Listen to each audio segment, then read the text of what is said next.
Ito na yung ating pangatlong tatalakayin, no? We will pursue no dun yung quiz natin later.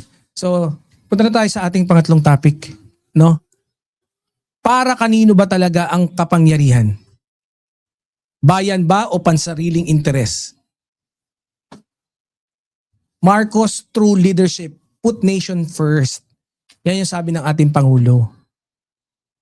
Sabi ni PBBM, ang tunay na leader, bayan muna.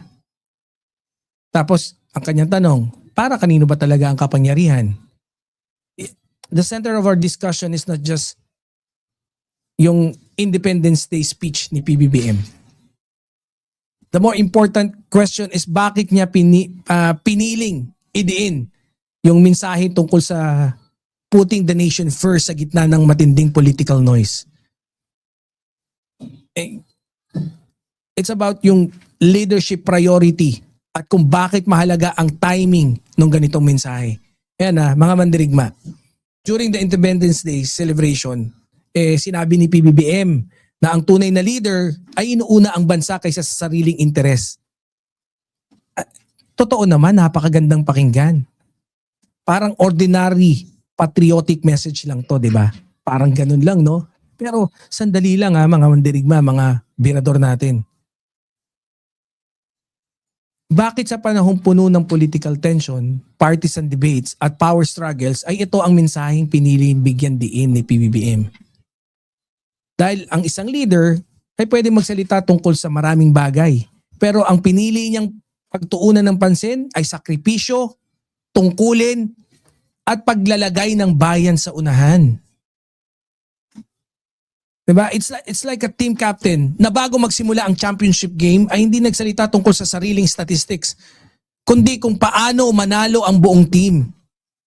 And that's where nagsisimulang makita kung saan niya gustong dalhin ang usapan. Diba? Hindi natin maaaring ihiwalay ang mensaheng ito sa current political environment. Araw-araw may mga argumento tungkol sa personalities, alliances, at political conflicts. Diba? At dito mapapatanong ka eh. Diba? Bakit si Loren Badoy ay mukhang low budget version ni Inday Badiday? Bakit? Yun yung tanong. Kasi kapag ang Pangulo ay paulit-ulit, no, na bumabalik sa tema ng national interest, ano ang gusto niyang ipaunawa sa publiko? The message may actually be bigger kaysa sa isang araw na celebration. It may be a reminder kung paano dapat timbangin ang mga desisyon sa panahon ng political disagreement. Diba? Parang isang barkong dumaan sa maalon na dagat. Habang abala ang ilan sa pagtatalo-talo kung sino yung nasa magandang pwesto sa kubyerta, may kapitan naman, no? Yung team captain na paulit-ulit na nagpapaalala kung saan dapat pumunta yung barko. At dyan nagiging mahalaga yung direksyon kaysa sa ingay. Mga friends, the most important part of the message is not just the phrase, nation first. Hindi lang po yun. The more important part is kung handa bang isang tabi ng mga leaders ang personal at political interest para sa mas, alam mo yun, mas malaking layunin. And this is where the real issue emerge. Parang Titi Nicky Buloy, no? Nag-e-emerge pagka gumamit ka ng purple shampoo. Parang ganun eh. Parang ganun. Madaling sabihin na mahal mo ang bayan eh.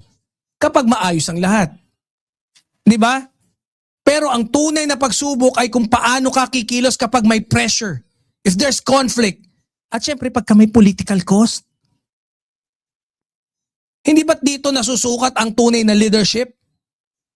Hindi yung kapag madali, hindi yung kapag mahirap. Hindi kapag madali, kundi yung may pressure. Hindi convenient para sa'yo. Di ba? Wala lang ako sound effect dito. Palakpakan ko sana si PBBM.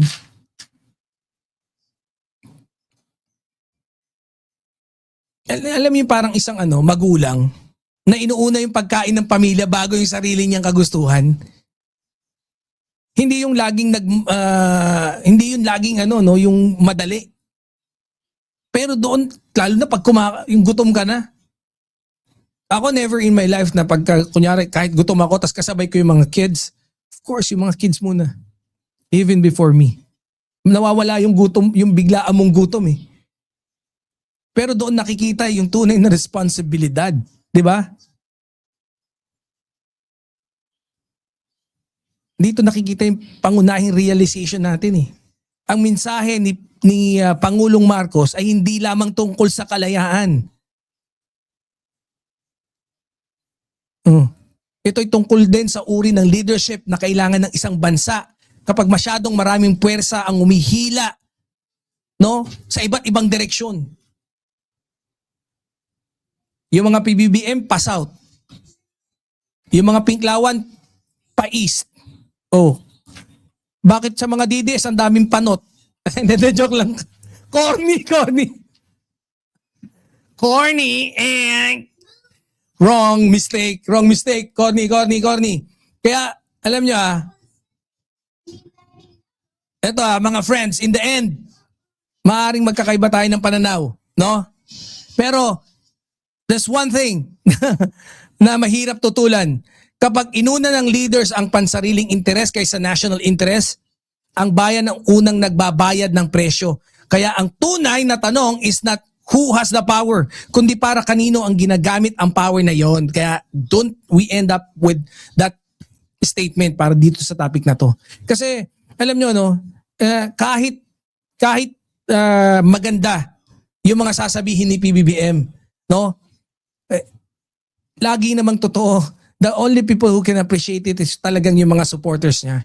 Kasi yung unfortunately yung mga not only the bashers pero yung mga anti-PBBM talaga, hindi nila yung makuhang ma-appreciate, kahit merong laman, kahit very inspiring, kahit very signifies hope, hindi talaga eh. Minsan nakakaawa na rin yung mga DDS eh. Wala rin kasing takmao. Walang utak eh. Itong pangit ng research natin. Nagpaano ako eh. Di ba, Ma'am Miu? Kunwento ko naman kanina eh. Si Ma'am Caroline ng Siresa 4. Shout out. Si Ma'am Marge. And the rest. Si Ma'am Chaicher. Si Ma'am Viola. Siresa Force, mag-ingay! Sayang, walang sound effect. Pero hindi nyo narinig yung palakpakan. Pinapalakpakan ko kayo ngayon eh.